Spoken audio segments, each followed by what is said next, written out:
कृष्णाचं प्रेम जे आहे, आपल्याला फक्त मुक्ती नकोय बरं का, भक्ताला फक्त मुक्तीची अपेक्षा नसते. इनफॅक्ट भक्त असा असतो ना की त्याला ती मुक्ती सुद्धा गौण वाटते, मला मुक्ती पण नको.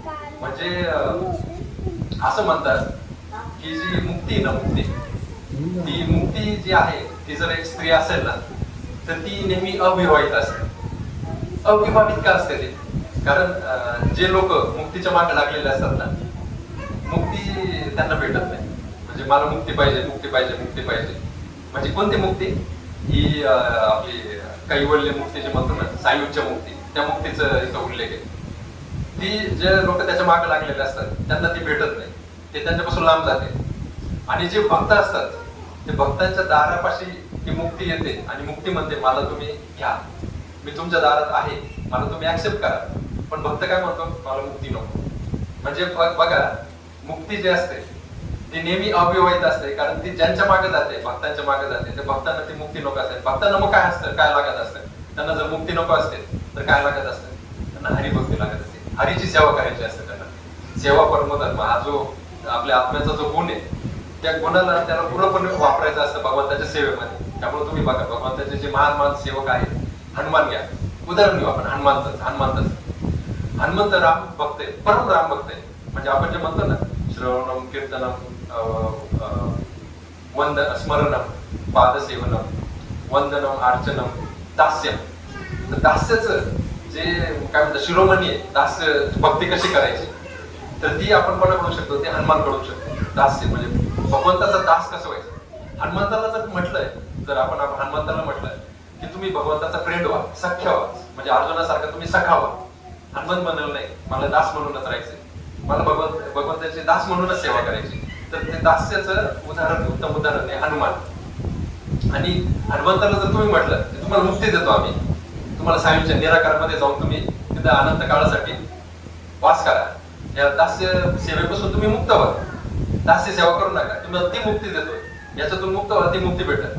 हनुमंत काय करेल माहितीये का? आपला हात गेला असा जाड आणि असं कान पडत वाजून माझ्या प्रभूपासून लांब नेतं. कारण त्या निराकार भक्तीमध्ये आपण जे आता निराकाराचं जे पेव चढलेलं आहे सगळीकडे, ते निराकार भक्तीमध्ये आपला आणि भगवंताचा काही संबंधच राहत नाही. आणि हनुमंताला ते नकोय. हनुमंताला काय सगळं सुख कशामध्ये? रामजींची सेवा करण्यामध्ये. आणि त्या सेवेमध्ये जो सुख आहे ते निराकार भक्तीमध्ये पण नाही. आणि हे आपलं सगळ्या शास्त्रांचं प्रमाण आहे. पण आता शास्त्र कसे आहे ना, थोडे वेडेवाकडे इंटरप्रिट करता येतात, त्याच्यामुळे लोकांना वाटतं की ती श्रेष्ठ मूर्ती, सर्वश्रेष्ठ मुक्ती ती आहे. पण तसं नाही. तर एक बृहद भागवत अमृत म्हणून एक सनातन गोस्वामीने एक ग्रंथ लिहिलेला आहे, त्याच्यामध्ये या सगळ्या भक्तांचं वर्णन केलेलं आहे. म्हणजे ब्रह्मदेव, शिवजी, हनुमान, पांडव, प्रल्हाद, हे सगळे उद्धव, हे सगळ्या भक्तांचं वर्णन केलेलं आहे श्रेणीनुसार, top most book, top most book. आणि भक्त जो असतो ना, तो कधीच म्हणत नाही की मी सर्वश्रेष्ठ आहे. तो स्वतःला कधी पण दुसऱ्यांपासून हीनच समजतो. तर अशा प्रकारे ही जी कृष्ण सेवा करण्याची जी आत्म्याची जी खरी ओढ आहे, त्याला जेव्हा आपण प्राप्त होतो तेव्हा ती खरी मुक्ती. आणि मग भक्त जे असतात त्या खऱ्या मुक्तीच्या मागे असतात. आणि तिथं जर आपल्याला जायचं असेल तर मग आपल्याला ह्या कर्माच्या चक्रातून सोडवण्यासाठी, मग आपल्याला या सगळ्या संसार चक्रातून सोडवण्यासाठी, मग आपल्याला हे भक्तिमय जे कर्म आहे, जप करणं, हे करणं, ते आपल्याला तिथं मदत करतात. अशा प्रकारे हा खूप मोठा असा भक्तीचा गुणगौरव आपण सगळे करता तिथं श्रवण करू. तर तो आपल्या जीवनामध्ये आपण म्हणजे उतरवायला पाहिजे. आता हे कसं आपण ऐकतोय, तर मग ते ऐकण्याच्या स्टेजवर न राहता आपण त्याचं स्मरण पण केलं पाहिजे. म्हणजे जाऊन आपण त्याच्यावर विचार करायला पाहिजे, हे खरं आहे की खोटं आहे.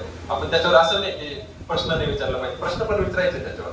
आणि प्रश्नाचं समाधान करून मग आपण ते अजून त्याची निष्ठा, त्याच्याबद्दलची जी निष्ठा आहे ती आपल्याला वाढवली पाहिजे. आणि अशा प्रकारे आपल्या भक्तीमध्ये उत्तर आपण ती प्रगती केली पाहिजे.